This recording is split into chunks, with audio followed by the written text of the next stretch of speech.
Bom dia, boa tarde, boa noite, galerinha. Tudo bem com vocês? Shella por aqui. E aí, preparados para a aula de hoje? Então, pegue suas coisas e bora pro vídeo.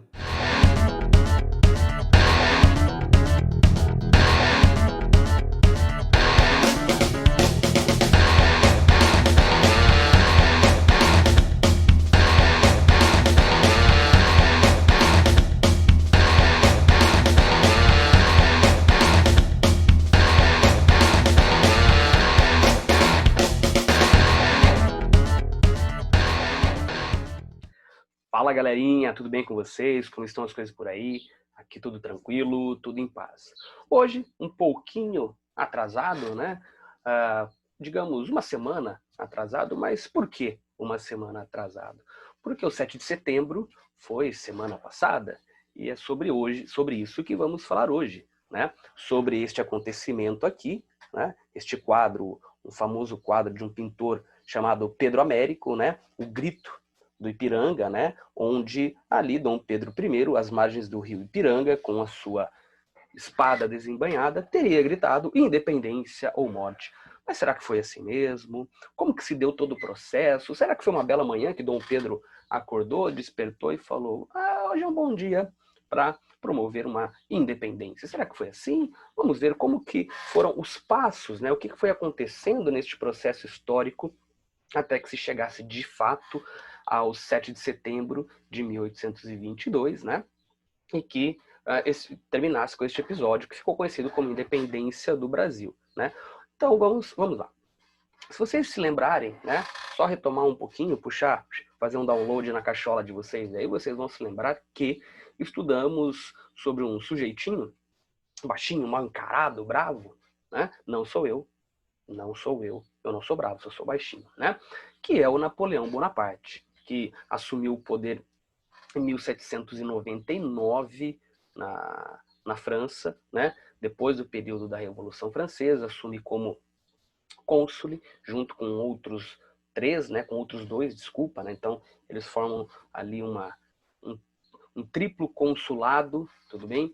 E depois a gente vai ver que em 1804 ele assume como imperador, sendo aclamado, ele era muito querido, né, muito jovem, era um general muito vitorioso, né, tinha o apoio não apenas das forças armadas, obviamente, mas de setores da burguesia, inclusive as camadas populares viam em Napoleão um líder capaz de fazer a França retomar o caminho, né, do crescimento econômico. E em 1804, então, ele assume e ele coloca logo em seguida, né, o seu plano de expansão territorial dentro da Europa, inclusive invadindo várias regiões. A região da Espanha é uma região que ele vai invadir, né, a região da Espanha. E também é interessante lembrar, por exemplo, aqui a questão de Portugal, tá? Através desse bloqueio continental que ele impede que produtos ingleses cheguem até a Europa continental, né? A Inglaterra está lá na ilhazinha dela. O objetivo é enfraquecer a Inglaterra e fortalecer economicamente a França.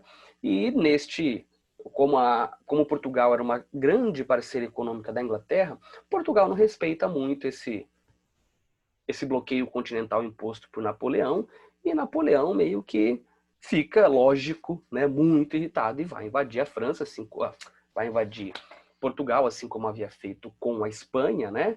Só que antes disso, pouco tempo antes dele invadir Portugal, Dom João VI, né, com toda a corte portuguesa, não apenas a família real portuguesa, mas toda a corte, funcionários, equipamentos, máquinas, biblioteca, tudo. Aproximadamente 15 mil pessoas embarcam em Portugal e desembarcam aqui no Brasil, né, eles no ano de 1808. Né? Então, a partir da chegada da corte portuguesa, a situação do Brasil começa a mudar. O Brasil deixa de ser aquele país, né, daquela colônia. O Brasil deixa de ser uma colônia.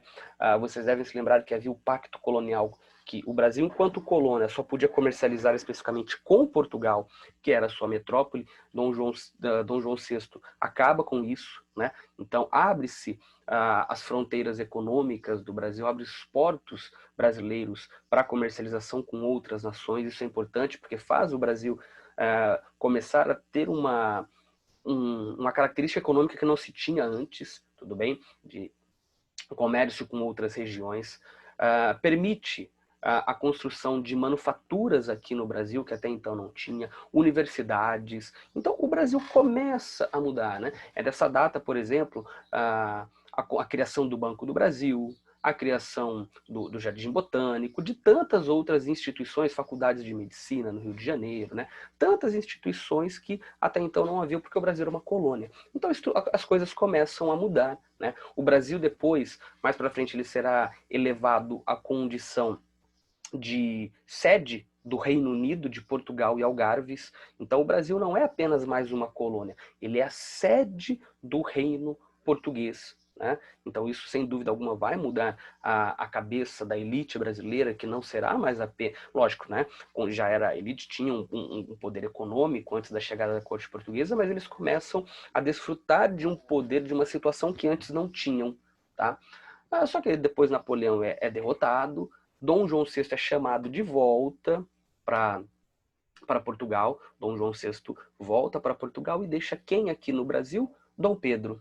O Dom Pedro I, Xela? Não, apenas Dom Pedro, tá? Porque ainda não havia o Dom Pedro II. Dom Pedro fica aqui no Brasil como príncipe regente, ou seja, obedecendo ordens de quem? Do seu pai, Dom João VI, que é o rei em Portugal. O Brasil, ele não perde, né, não é feito, por exemplo, novamente o pacto colonial, mas a elite brasileira já começa a ficar atenta às movimentações que começam a acontecer, até que em 1822 vem um ultimato de Portugal, chegam lá pro Dom Pedro, manda lá um WhatsApp para ele e fala: aí Pedrinho, volta para Portugal, né? Aí a elite brasileira fica desesperada, né? Os políticos brasileiros ficam em pânico, falam: meu Deus do céu, e agora? Vamos voltar a ser uma colônia, né?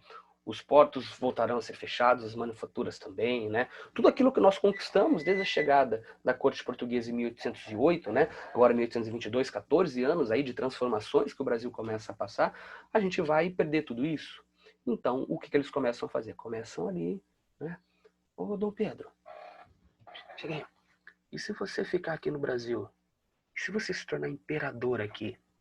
Dom Pedro fala: ora, pois, acho que é interessante isso. Fale-me mais sobre essa proposta de vocês, brasileiros. E eles começam, né, a articular, começam a apresentar situações que poderiam ser favoráveis a Dom Pedro II, né? Inclusive, em janeiro de 1822, tem um episódio que fica conhecido como Dia do Fico, que é quando Dom Pedro fala: se é para o bem de toda a nação, diga ao povo que eu fico. Ele se recusa a voltar para Portugal, e depois aí nós vamos ver na aula, né, como que dão esses trâmites, como que as coisas vão acontecendo, até que no dia 7 de setembro de 1822, né, Dom Pedro rompe com o Brasil, mas a estrutura econômica, a estrutura social no Brasil continua a mesma. O Brasil continua com uma camada muito grande de pessoas sem acesso, pessoas marginalizadas, pessoas sem acesso à política, pessoas sem condições mínimas de vida, isso sem contar os escravos, né? Então a gente vai perceber que a independência do Brasil, muito mais, além de algo, não foi exatamente, né, dessa maneira, até porque este quadro aqui ele foi pintado em 1888, a independência é 1822, né? 66 anos depois. 66 anos depois, hein, galera? Ó, eu não sou de exatas, sou de humanas, mas uma continha ou outra de vez em quando eu sei fazer. Então acontece isso, né? A gente vai ver como que se deu esse processo, quem eram os interessados, quem foram os envolvidos, né? O que representou aqui no Brasil essa mudança. Será que foi uma mudança significativa para todos, para alguma parcela pequena da sociedade? É o que a gente vai discutir, que a gente vai debater nossa aula amanhã, tudo bem? Então é isso. Fiquem aqui com o meu muito obrigado e até amanhã. Tchau, tchau. Um forte abraço. Até.